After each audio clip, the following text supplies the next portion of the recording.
Assalamualaikum warahmatullahi wabarakatuh. Alhamdulillah, wassalatu wassalamu ala rasulillah wa ala alihi wa sahbihi wa man wala, amma ba'du. Pertama-tama, marilah kita panjatkan puja dan puji syukur kita kehadirat Allah Subhanahu wa taala yang telah memberikan kepada kita rahmat serta hidayahnya sehingga kita masih dapat berpuasa pada hari ini, yaitu tanggal 26 Ramadan 1444 Hijriah.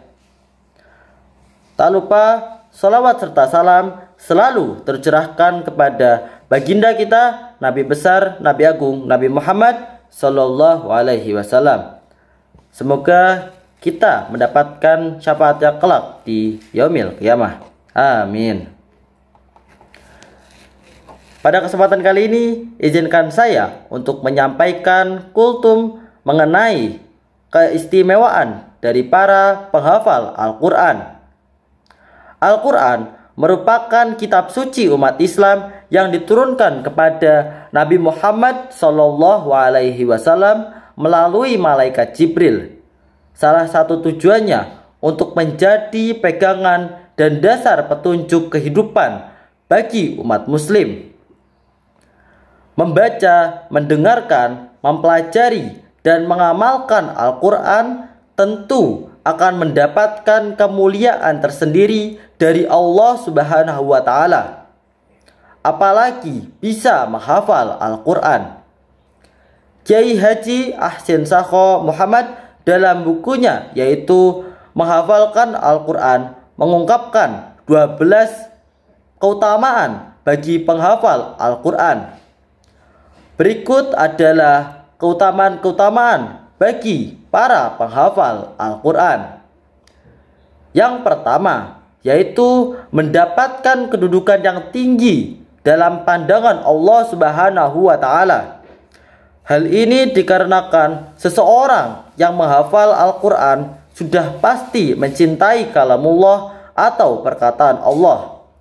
Sedangkan Allah sangat mencintai mereka yang cinta terhadap kalamnya. Yang kedua, yaitu penghafal Al-Quran akan meraih banyak sekali pahala. Setiap huruf Al-Quran jika dibaca seseorang mendapatkan 10 pahala.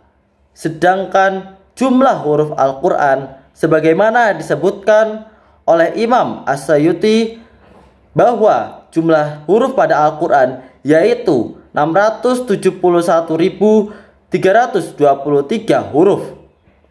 Maka bisa dibayangkan berapa juta pahala yang dihasilkan ketika seseorang penghafal Al-Quran berulang kali membaca ayat-ayat Al-Quran.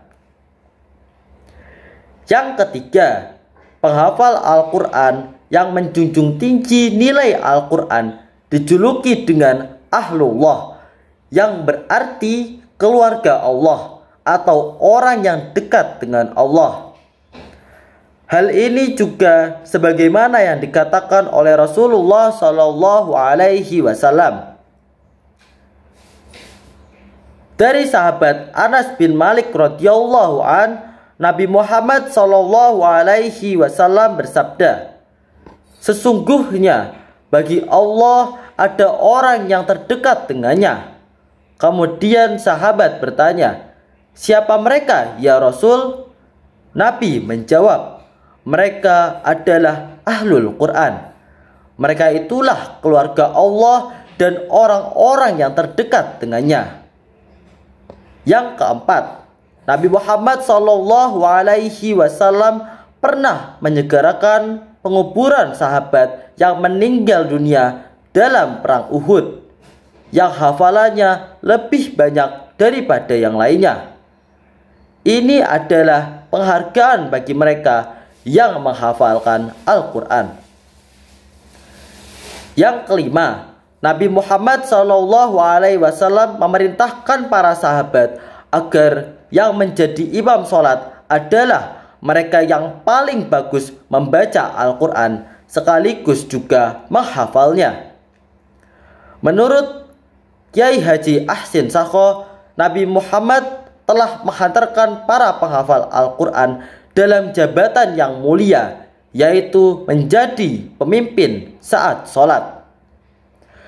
Jika penghafal Al-Quran sudah diberi tempat yang mulia oleh Nabi, maka dia bisa mengembangkan diri untuk bisa berkiprah lebih jauh lagi dalam membimbing masyarakat. Keenam, Nabi menjanjikan bahwa orang tua yang memiliki anak penghafal Al-Quran akan diberikan mahkota oleh Allah Subhanahu wa Ta'ala pada hari kiamat nanti. Mahkota tersebut memiliki cahaya yang lebih indah daripada cahaya matahari yang menerangi kediaman mereka di dunia. Ketujuh, penghafal Al-Quran telah mengaktifkan sel-sel otaknya yang berjumlah miliaran melalui kegiatan menghafal. Kegiatan ini berpotensi untuk menjadikan otaknya menjadi semakin kuat dan cerdas. Sama seperti anggota tubuh lainnya, jika dilatih terus-menerus akan menjadi kuat. Kedelapan, penghafal Al-Quran termasuk orang-orang terdepan dalam menjaga keaslian, kemurnian, dan kelestarian kitab suci Al-Quran. Kesembilan, bahwa seseorang yang menghafal Al-Quran dan terus membaca ayat-ayat suci Al-Quran akan menciptakan dirinya sebagai manusia yang soleh. Yang kesepuluh, yaitu penghafal Al-Quran akan mendapatkan syafaat Al-Quran pada hari kiamat. Al-Quran akan terus mengawal sahibnya semenjak dari kubur sampai masuk surga. Shimir bin Atiyah berkata, pada hari kiamat Al-Quran datang menjelma sebagai seseorang laki-laki yang kurus kering dengan muka pucat pasi. Ia datang ke seseorang yang dibangkitkan dari kuburnya. Lelaki itu berkata, bergembiralah kamu dengan penghormatan dari Allah. Bergembiralah kamu dengan keridhaan Allah. Orang itu bertanya, apakah orang sepertimu memberi kabar gembira? Siapakah kamu? Kemudian dia menjawab, akulah Al-Quran yang menjadikan kamu selalu begadang pada malam hari untuk membaca Al-Quran dan menjadikan kamu haus pada siang hari karena berpuasa. Kesebelas, penghafal Al-Quran yang selalu murojaah atau mengulang hafalannya, ia sebenarnya tengah melakukan olahraga otak dan lidah. Pada saat itu otaknya akan berjalan bagai kumparan yang terus-menerus bergerak. Hal ini sangat bermanfaat bagi kesehatan otak dan urat saraf lainnya.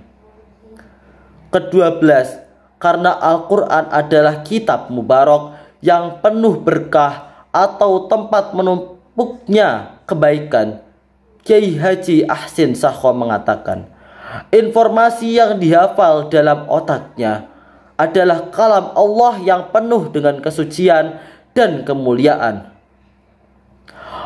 Untuk itu, para penghafal Al-Quran akan mendapatkan keberkahan dalam hidupnya. Tidak hanya itu, Allah Subhanahu wa Ta'ala juga akan memberikan penghargaan di dunia sebelum penghargaan di akhirat. Dia akan merasakan kepuasan tersendiri dalam hidupnya yang tidak bisa diukur dengan materi. Demikianlah materi kultum pada hari ini yang dapat saya sampaikan. Semoga kultum ini dapat bermanfaat bagi kita semuanya.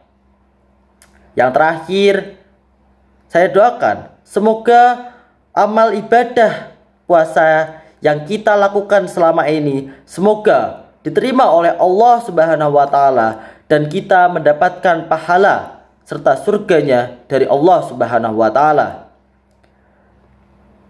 Billahi taufik wal hidayah. Wassalamualaikum warahmatullahi wabarakatuh.